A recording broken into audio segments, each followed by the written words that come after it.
जिससे बच्चे के अंदर अपने आप में कुछ कर गुजरने की एक क्षमता बिल्डअप होगी। केवल बिहार बोर्ड तक सीमित नहीं रहेगा, वो बच्चा यहाँ से निकलकर आईएएस पीसीएस या कुछ और दिशा की ओर भी, क्योंकि बहुत सारे बच्चे गांव में होते हैं जो अच्छे नॉलेज वाले होते हैं, लेकिन संसाधन के बिना या उनको जानकारी के बिना वो चीजें उपलब्ध नहीं हो पाती हैं, जिससे वो अपने लाइफ में, जैसे मैथ से क्वेश्चंस है, साइंस में फिजिक्स से है, बायोलॉजी से है, केमिस्ट्री से क्वेश्चन है, साथ में हिस्ट्री, ज्योग्राफी, सिविक्स से क्वेश्चंस भी हैं, हिंदी से भी क्वेश्चंस है और संस्कृत से भी क्वेश्चंस है, ताकि ओवरऑल उनकी 10th की तैयारी का भी पता लग सके कि उन्होंने क्या तैयारी किया है। जो 17 फरवरी या जो फरवरी में उनका एग्जाम होने वाला है उसके बारे में वो, जैसे बोर्ड में 50 का ऑब्जेक्टिव आएगा, 50 का सब्जेक्टिव आएगा, तो जो सब्जेक्टिव आएगा वो बेटा सब्जेक्टिव तैयारी करेगा। ऑब्जेक्टिव से तो पता चल जाएगा, क्योंकि बहुत सारे क्वेश्चंस ऐसे भी हैं जो सब्जेक्टिव का भी कार्य करेंगे।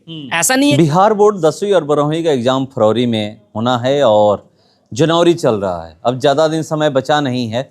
आज 11 जनवरी है और मैं अभी मौजूद हूँ बक्सर जिले के ब्रह्मपुर में, और ब्रह्मपुर में मैं आपको दिखा रहा हूँ कि देखिए करियर लंच और कोचिंग है और यहाँ पर बच्चे एग्ज़ाम दे रहे हैं। जैसे एग्ज़ाम दिया जाता है एग्ज़ाम हॉल में जा कर के 10वीं का ये लोग देंगे। ये टोटल जो आप देख रहे हैं ये 10वीं के छात्र छात्राएँ हैं और इस बार इनका एग्ज़ाम होना है 2026 में एग्ज़ाम होना है फरवरी में। 17 फरवरी से शायद एग्ज़ाम स्टार्ट है, 17 फरवरी से एग्ज़ाम स्टार्ट है। उसी को लेकर के ये एग्ज़ाम दिलवाया जा रहा है कि जो मतलब एग्ज़ाम हॉल में होता है कि अगर थोड़ा सा भी अगर इधर उधर आप ताक झाँक करेंगे तो आपको बाहर का रास्ता दिखा दिया जाता है, वही सारा कुछ किया जा रहा है। अभी मैं ऊपर सुन भी रहा था, एक बच्चा यहाँ से निकल कर गए, वो बोले कि मैं अभी ज़्यादा कुछ नहीं किया, इधर उधर थोड़ा सा देखा, लोग निकाल दिए। तो वही चीज़ है कि कैसे एग्ज़ाम आपको देना है वो चीज़ यहाँ पर बताने का प्रयास किया जा रहा है। बच्चों में एक डर होता है, वो डर कैसे ख़त्म हो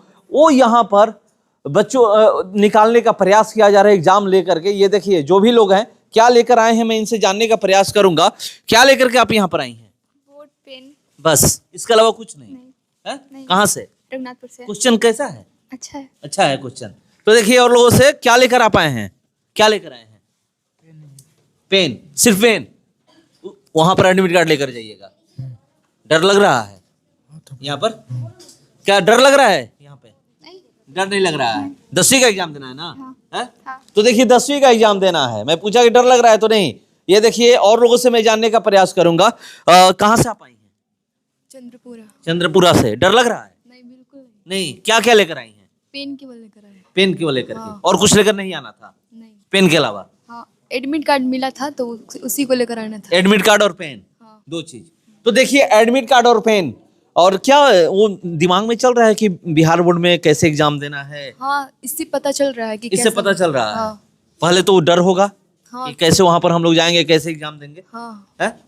तो देखिए ये कह रही है कि पहले था, अब वो डर लगभग निकल गया है। यहाँ पर जो मैं दिखा रहा हूँ आपको, क्या लेकर आप आई हैं? Pen, board. पेन और पेन और बोर्ड। हाँ। और कुछ नहीं? नहीं। और कुछ अलाउ नहीं है यहाँ पर? नहीं। तो देखिए जो एग्जाम हॉल में 10वीं का बोर्ड हो या फिर 12वीं में जो जो चीज अलाउ होता है वही चीज यहाँ भी अलाउ किया गया है। पेन के अलावा कुछ नहीं। पेन और वहां पे आप एडमिट कार्ड ले जा सकते हैं। क्या लेकर आए हैं? पेन। सिर्फ पेन। कैसा पेपर है? अच्छा है। अच्छा है। अच्छा है। पिछला पेपर देखे हैं 2025 में कैसा आया था 10वीं का? जी सर। है वैसा ही है? हाँ। अच्छी मन में डर होगा ना कि एग्जाम देने जाएंगे, कैसे देना है वहां पर। हाँ। अब खत्म हो जाएगा है? अब खत्म हो गया। तो देखिए ये लोग बता रहे हैं कि अब वो डर खत्म हो जाएगा। पर चलिए जो यहाँ के टीचर हैं अब उनसे मैं बात करूंगा, क्योंकि ये डर निकालने का काम किया जा रहा है कि एक डर होता है बच्चों के मन में, और इस बार डर सिर्फ ही नहीं निकाला जा रहा है। जो अच्छा नंबर लाएंगे, रैंक 1 लाएंगे या रैंक 2 लाएंगे, तीसरा स्थान तक रहेंगे, उनको प्राइज भी दिया जा रहा है।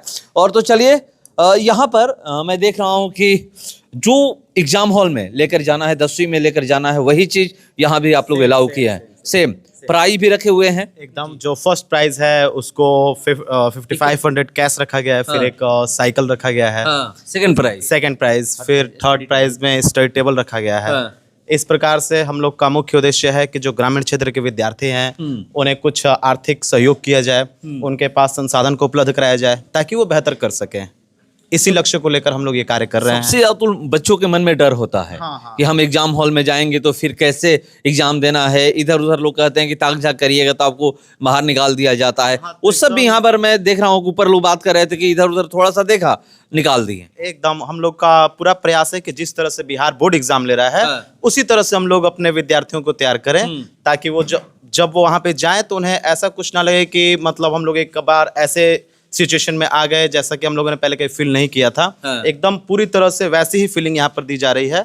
और यदि कोई विद्यार्थी हमारा अगर कुछ कर रहा है तो उसे एकदम निष्कासित कर दिया जा रहा है। दूसरी चीज, ये टैलेंट हंट का मकसद ये नहीं था कि बिहार बोर्ड का ही केवल प्रिपरेशन कराया जाए।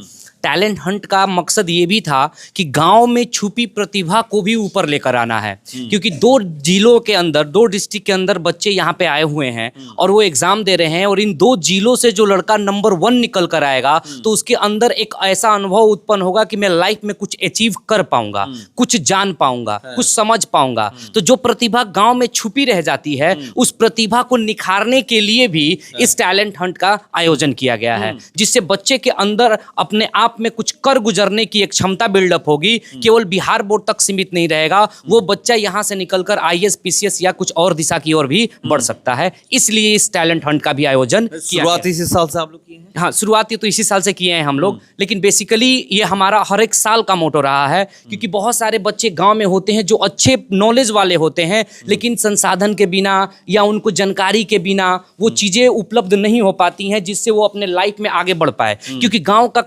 कंपटीशन का माहौल बहुत ही कम होता है, तो उन्हें एक कंपटीशन फील्ड दिया जा रहा है कि प्रत्येक साल बच्चा आए, compete करे 2 जिलों में, इस बार 3 जिलों में। 3 जिलों में जो बच्चा नंबर 1 बनकर आएगा तो उसे लगेगा कि अगर मैं 3 डिस्ट्रिक्ट में नंबर 1 कर सकता हूं तो हो सकता है कि अगर लाइफ में मैं इसी तरीके से पढ़ता रहा तो अपने जीवन में जिस लक्ष्य को लेकर चल रहा हूं उस लक्ष्य को मैं पा भी सकता हूं। क्वेश्चंस कैसे सेट किए हैं आप लोग? क्वेश्चंस तो हम लोगों ने नॉर्मल बोर्ड लेवल के ही रखे हैं, थोड़े से अप्स एंड डाउन्स किए हैं। कुछ मॉडरेट्स क्वेश्चंस हैं, कुछ कॉम्पिटिटिव व्यू के से हैं कि बच्चे को लगे कि नहीं अनएक्सपेक्टेड क्वेश्चंस आ भी सकते हैं।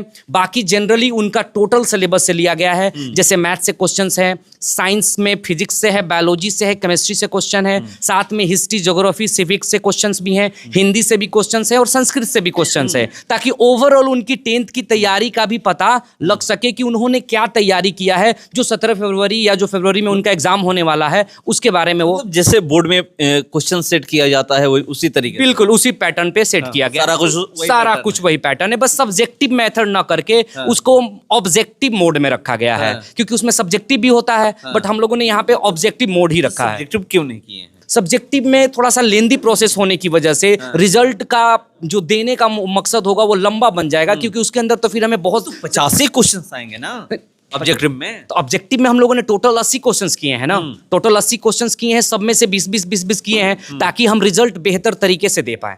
इसलिए हमने ऑब्जेक्टिव मोड रखा, क्योंकि जो कॉम्पिटिटिव एग्जाम्स होते हैं वो ऑब्जेक्टिव मोड में ही आते हैं, सब्जेक्टिव मोड में बहुत कम होते हैं, तो इसको नजर रखते हुए हमने ये काम किया है।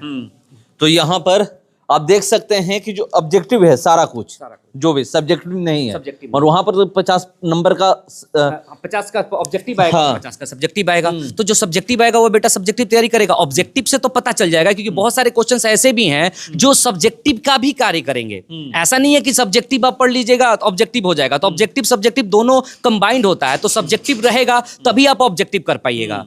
तो ऐसे क्वेश्चंस किए गए हैं कि उस क्वेश्चंस को पढ़ के आंसर करने से उनका सब्जेक्टिव भी क्लियर होगा, इस तरीके से रखा तो गया है। देखिए कैसे लिया जा रहा है ये मैं आपको दिखा रहा हूं, और यहाँ पर वो एक मन में डर होता है कि हम बोर्ड का एग्जाम देने जा रहे हैं, कैसे वहां पर देना है, उसी सबको समझाने के लिए और एक डर निकालने के लिए ये सारा कुछ किया जा रहा है। और जो पेपर है वो सारा ऑब्जेक्टिव है, सब्जेक्टिव नहीं है। ये बता रहे थे जो भी है वस्तुनिष्ठ प्रश्न जो होता है कि आपको 4 आंसर रहता है, उसी में टिक मारना होता है, वही सब ओमेआर सीट से लेकर के सब कुछ है।